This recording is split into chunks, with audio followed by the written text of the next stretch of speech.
Brazil president തിരഞ്ഞെടുപ്പ് അട്ടിമറിക്കാൻ ശ്രമിച്ചെന്ന കേസിൽ മുൻ പ്രസിഡന്റ് ജെയിർ ബോൾസനാരോയ്ക്ക് 27 വർഷം തടവ്. ബ്രസീൽ സുപ്രീം കോടതിയുടേതാണ് വിധി. ശിക്ഷാവിധിയിൽ മുൻ പ്രസിഡന്റ് 27 വർഷവും 3 മാസവുമാണ് തടവ് വിധിച്ചത്. ലുല ഡ സിൽവ വിജയിച്ച ബ്രസീൽ പ്രസിഡന്റ് തിരഞ്ഞെടുപ്പ് അട്ടിമറിക്കാൻ ശ്രമിച്ചെന്നാണ് കേസ്. മുൻ പ്രസിഡന്റ് ജെയിർ ബോൾസനാരോയ്ക്ക് 27 വർഷമാണ് തടവ് വിധിച്ചത്. ബോൾസനാരോ കുറ്റക്കാരനെന്ന് കണ്ടെത്തി മണിക്കൂറുകൾക്കകമാണ് ശിക്ഷാവിധി പ്രഖ്യാപിച്ചത്. ബോൾസനാരോ 2033 വരെ അധികാര സ്ഥാനങ്ങൾ വഹിക്കുന്നതിൽ നിന്നും കോടതി വിലക്കിയിട്ടുണ്ട്.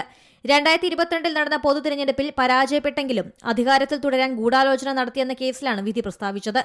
കേസ് പരിഗണിച്ച 5-അംഗ ബെഞ്ചിൽ 4 പേർ ബോൾസനാരോ കുറ്റക്കാരനെന്ന് കണ്ടെത്തി. ഒരു ജഡ്ജി മാത്രമാണ് ഭിന്നവിധി എഴുതിയത്. നിലവിൽ വീട്ടുതടങ്കിൽ കഴിയുന്ന ബോൾസനാരോ അവസാനവട്ട വിചാരണയിൽ കോടതിയിൽ ഹാജരായില്ല. തന്നെ വേട്ടയാടുകയാണെന്നാണ് വിധിയിൽ ബോൾസനാരോ പ്രതികരിച്ചത്. വിധി രാഷ്ട്രീയ പ്രേരിതമെന്നും പ്രസിഡന്റ് തെരഞ്ഞെടുപ്പിൽ മത്സരിക്കുന്നതിൽ നിന്നും വിലക്കാനാണ് വിധി പ്രസ്താവിച്ചതെന്നുമാണ് അദ്ദേഹം പ്രതികരിച്ചത്. ആശ്ചര്യപ്പെടുത്തുന്ന വിധിയെന്നാണ് ഡൊണാൾഡ് ട്രംപ് പ്രതികരിച്ചത്. US-ൽ തനിക്കെതിരെ നടന്ന നീക്കത്തിന് സമാനമാണ് ബ്രസീലിൽ ഉണ്ടായതെന്നും ട്രംപ് കൂട്ടിച്ചേർത്തു. ബോൾസനാരോയ്ക്കെതിരെ കേസെടുത്തതിനുള്ള പ്രതികാരമായാണ് ബ്രസീലിയൻ ഉൽപ്പന്നങ്ങൾക്ക് US 50% തീരുവ ചുമത്തിയതെന്ന ചർച്ച നടക്കുന്നതിനിടയിലാണ് ട്രംപിന്റെ പ്രതികരണം.